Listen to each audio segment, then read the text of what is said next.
You ask Tiger to solve. This deals with linear equations with one unknown. The final result is x equals 20. Let's solve it step by step. Simplify the expression. Group like terms. Simplify the arithmetic.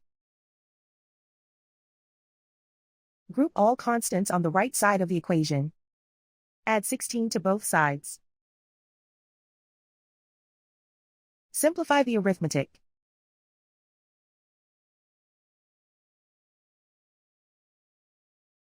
Isolate the x.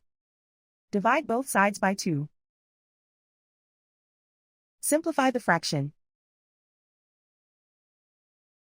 Find the greatest common factor of the numerator and denominator. Factor out and cancel the greatest common factor. And so the final result is x equals 20.